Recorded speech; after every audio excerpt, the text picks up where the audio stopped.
Alright, so there's a brand new survival game coming out on March 27th called Atomfall. If you guys are interested in survival, crafting, and navigating deadly wastelands, well, this is going to be one you want to keep your eye on. Now, unfortunately, I didn't get hands-on access like some creators, but thanks to the previews and footage, we got a solid understanding of what Atomfall is shaping up to be. So today I'm breaking it all down, what it is, how it's going to play, and most importantly, should you be excited? So Atomfall is a first-person survival action game from Rebellion, the same studio behind Sniper Elite. That alone should tell you a little bit about what to expect from the game.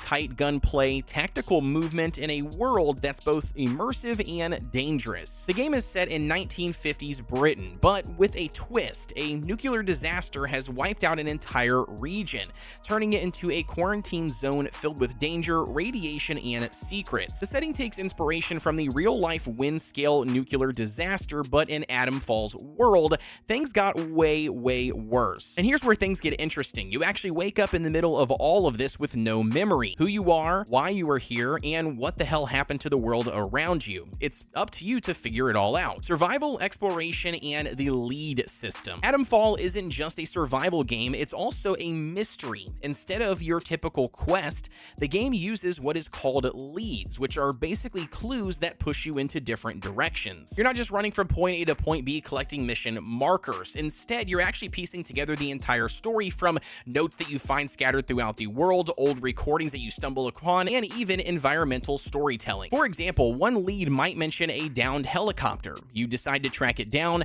Along the way, you find a burnt out shack with a desperate note hinting that somebody tried to take shelter there. This kind of progression makes the world feel more organic, like you're actually discovering the truth rather than just being told where to go from an NPC. It reminds me a lot of like Stalker or Tarkov, where exploration is just as rewarding as the combat. From what I've seen here, Atomfall actually gives you a lot of options as a player. If you want to go in guns blazing, you totally can, but keep in mind that ammo isn't unlimited and enemies won't just be standing around waiting to get shot. You're definitely going to need to be smart with what you carry because the inventory space is also very limited. Developers didn't want to break immersion by giving you the ability to collect any and all items with this unlimited bag state that we've seen in a lot of other survival games. Instead, it's very realistic in that you have a limited size inventory as a typical person would, and you were really going to have to hone in and pick and choose what you would like to use in any given situation. Or maybe you want to be more of a stealthy player. Atomfall lets you sneak past enemies, take them out quietly, or even use what they call social stealth, meaning as long as you're not causing any trouble, some NPCs will just choose to give you a side eye or some little slight expression instead of instantly attacking you. And one of the coolest details that I have seen is you can actually bluff enemies with an unloaded gun. I find it very fascinating, but essentially you can stumble across, random people in the world of Atomfall and pull out a gun, whether it's loaded or unloaded, and get different responses. Some people might see that you're armed and want to leave you completely alone and just walk away from a dispute. Others, on the other side, might feel threatened and then obviously decide to shoot you first. And that's the kind of small but meaningful interactions and details that Rebellion has put in here to Atomfall that I absolutely love. The world, a British landscape like you've never seen. The world of Atomfall is a mix of old and new. You've got this 1950s post-war Britain theme, but with weird retro futuristic tech like robot enforcers patrolling the streets, making sure that everybody is following the rules, whatever those are. The environment itself is just as dangerous as people in it, right? There's radiation, mutated creatures, and even factions that may or may not be friendly according to whatever your actions or decisions are in the game. Some areas are wide open and free to explore, while others are tight linear spaces like abandoned bunkers, underground tunnels, or even creepy villages where the locals give you that you don't belong here kind of vibe. And one thing I'm very curious on is the enemy AI. I've seen a variety of different things and statements related to some enemies will hide behind cover, some will obviously try to flank you, and others like radioactive mutants will just simply charge you the moment that they spot you without a second thought. And speaking on mutants, yes, they are a thing. If you don't take them out fast enough, they'll poison you, which will essentially force you to manage your health, radiation levels, and resources carefully. Crafting and survival mechanics.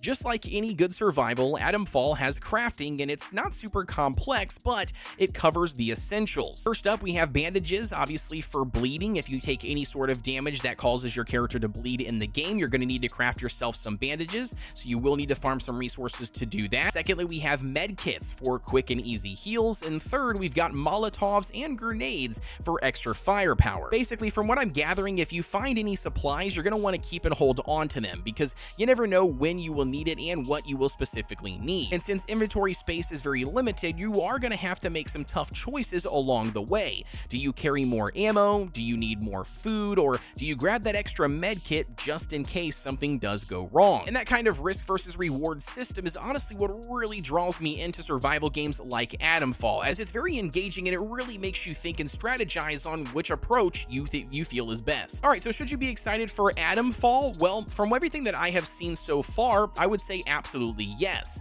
It offers everything essentially we're looking for in a story-driven, character, player choice, survival game. It's got the deep mystery-driven story, the survival mechanics that matter, a unique setting that we don't often see, and lastly, we have the flexible combat/stealth approach that the player gets to pick and choose going into any situation how they want to tackle it. And on top of that, another huge positive is the Atomfall game is coming to Game Pass on March 27th when it does officially launch. So if you are at all remotely interested or curious to check out Atomfall, that's going to be a good opportunity to do so with no additional cost. But that being said, as always, I want to know what your thoughts are. Let me know down below in the comments here. Are you guys excited, and are you going to be picking up Atomfall to dive in on March 27th? As always, guys, don't forget to subscribe here on the channel for anything survival games related. If you guys want to stay up to date with me on a more daily basis, don't forget to join the Discord. You can always find that link down below in the description. Lastly here, guys, check out the video you see on screen as I do dive deep into a very unique, hilarious, survival game. Honestly, the most unique survival game that I've played so far of 2025.